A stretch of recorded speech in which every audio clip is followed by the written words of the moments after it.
I sat on the cold metal floor with my back against the wall and my wrists chained to a ring bolt above my head. The chains were not tight enough to cut off my blood, but they were tight enough to remind me, every few minutes, that I was not free. That was the point, I think. Not to break my body, just to break my mind, slowly, the way water wears down stone. I had stopped counting the days somewhere around day 19. The cell was small, 4 steps one way, 3 the other. A single light strip ran across the ceiling, and it buzzed faintly, a sound so constant that I had stopped hearing it the way you stop hearing your own heartbeat. There was a slot at the bottom of the door for food, which came twice a day, a gray paste that tasted like nothing and kept you alive, which I supposed was the whole idea. My name is Sergeant Mara Voss. I am 29 years old.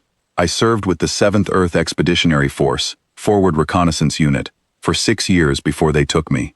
I was good at my job. I am still good at my job, even now, even here, because being good at your job is not something that chains can take away from you.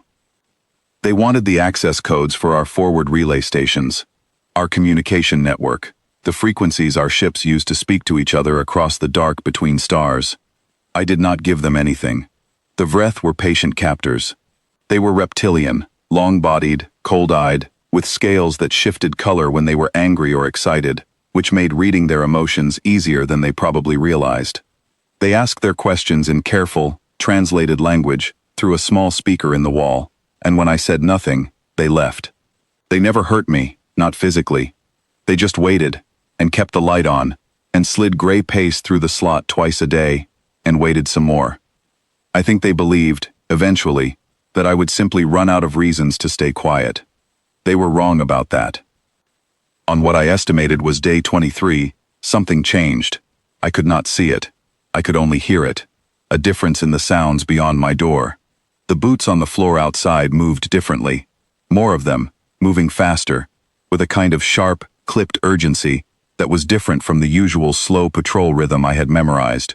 Voices spoke in low, rapid tones. Someone dropped something metallic and did not stop to pick it up. The Vreth, I had learned, were not easily rattled. Something had rattled them. I moved as close to my door as my chains would allow and pressed my ear against the cold steel. I could hear almost nothing useful, just fragments, just the pressure of sound without the meaning. But I had been a forward reconnaissance soldier for 6 years. Reading the shape of a situation from limited information was not a skill. It was a survival mechanism. Whatever was happening on the other side of that door was important, and the Vreth were afraid of it. The footsteps multiplied. Then, cutting through all of it, I heard a new sound, a deep, resonant thrum, felt more in the chest than heard with the ears. A shuttle, a large one, docking with the facility's upper bay. No announcement, no protocol chime. It simply arrived, the way that only very powerful things arrive, without asking permission. After that, the corridor outside went completely quiet. I waited. The wait was not long. I heard them before I could see anything. A group moving with absolute authority, the kind of movement that does not hurry because it does not need to. Heavy footsteps, evenly spaced, calm, and beneath that, almost beneath hearing, a low harmonic vibration that I later learned was an Elthari general in a state of controlled fury, because the Elthari produced sound from 2 separate vocal chambers, and when one was locked in restraint, while the other spoke normally, you could feel the held-back force of it like pressure in the air. At the time, I just knew it made the hair on my arms stand up. There was a long slot cut near the bottom of my cell door, not the food slot, but a ventilation gap, about 2 inches high. I lay flat on the floor, pressed my cheek against the cold metal, and looked through it. I could see the corridor, and in the corridor, I could see the children. The cell block that ran parallel to mine, across the hall and behind reinforced glass, had been there since I arrived. I had assumed it was empty. The glass was frosted. I had never heard any sound from it, and I had trained myself to catalog everything in this place that made any sound at all. But the glass was clear now. Someone had changed the opacity setting, or the power had shifted, or perhaps the universe had simply decided that the truth needed to be visible. There were 11 of them. Children. Human children. The youngest looked about 7 years old. A small girl with dark braids and enormous eyes that were fixed on the corridor outside with an expression that was not quite fear and not quite hope, but something fragile, balanced between the two. The oldest might have been 14, a boy with a split lip that had healed crooked, who stood at the back of the group with his arms around two of the smaller ones in the unconscious, automatic way of someone who had been protecting others for a long time. I recognized the ship's insignia on the youngest girl's jacket. The Shepherd's Light, a civilian colony transport. It had been reported missing 3 months ago. We had been told there were no survivors. I pressed my forehead against the floor and closed my eyes for exactly 3 seconds. Then I opened them, because I was a soldier, and soldiers look at the things that hurt to look at. Commander Zeloth was in the corridor. I recognized his markings, the copper-colored scale pattern along his jaw that indicated his rank. He was speaking rapidly to the tall figure beside him, and his scales were shifting between amber and pale gray, which I had come to understand meant he was frightened and trying not to show it.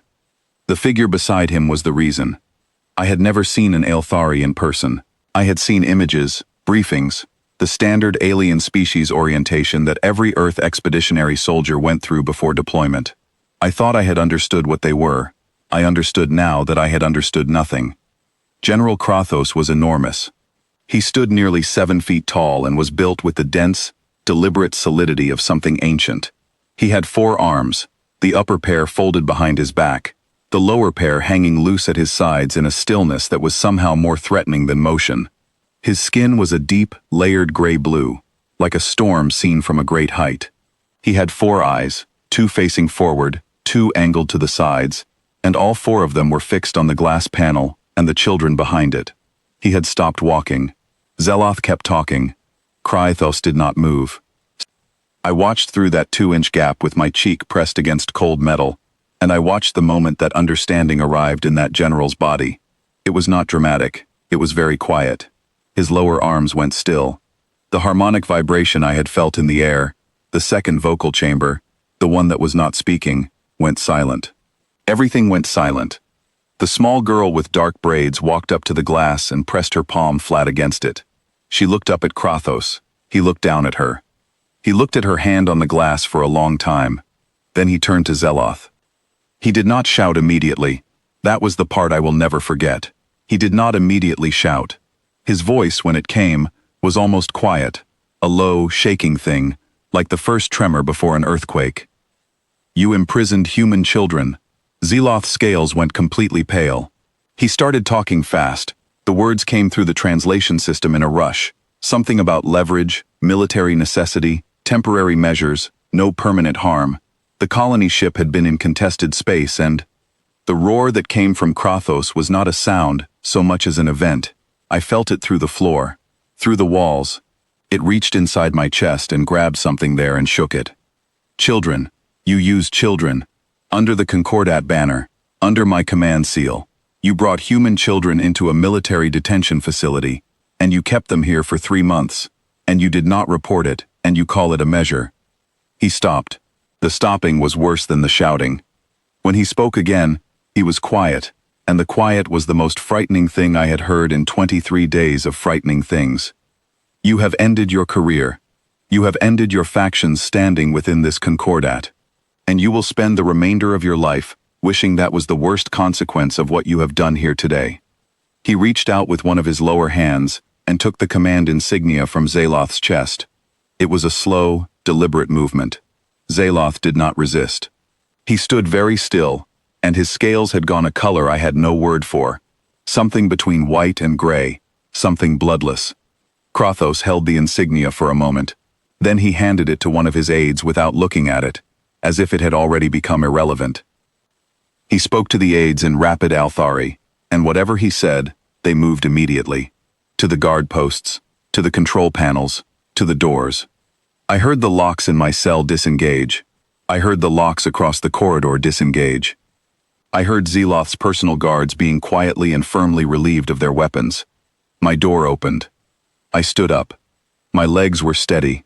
I had been making sure of that, standing for an hour each day, pressing against the walls, keeping the muscle memory awake. I was thinner than I had been, and my uniform was torn at the shoulder and had a long dark stain down one side that I preferred not to think about. My hair had come loose from its regulation tie and was doing whatever it wanted at this point. I stepped into the corridor. My eyes moved before anything else did. Soldier's reflex. I counted. 11 children in the adjacent block, doors now open, an aide moving toward them carefully. Krathos in the center of the corridor, aides flanking him. 3 Vreth guards still in position at the far end of the block. Not concordat regulars, personal detail, still armed. The one on the left had his sidearm in a cross-draw holster, worn on the wrong hip for his dominant hand. He kept glancing at Zeleth. He was waiting for a signal. I walked up to Krathos. He looked down at me. All 4 eyes. I said, "General."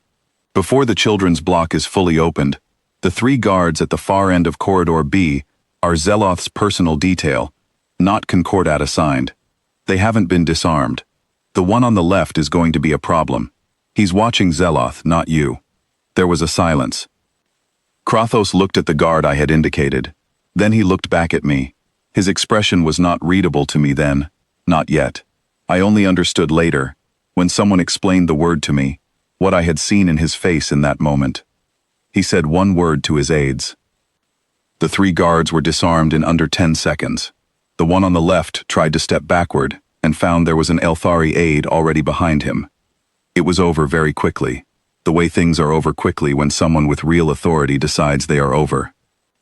The children came out of their cell block in a group, close together, the older ones keeping the younger ones between them, the way they had learned to do over 3 months of needing to. They looked at the Elthari soldiers with wide eyes. They looked at me differently. The small girl with the dark braids walked past Krathos entirely, past this 7-foot 4-armed general who had just dismantled a military command structure in 6 minutes, and wrapped both arms around my waist. I put my hand on the back of her head.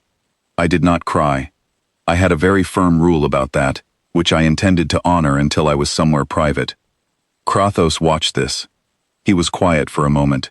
Then he spoke, and the translation system rendered it in careful, considered English, because I learned later that he had been studying our language for the past 2 years, ever since the concordat had made first formal contact with Earth. "Your people were supposed to be the young ones," he said. "The small ones, the ones we were still deciding about, still assessing. We had not yet formed a position on what humanity was." He paused. I waited.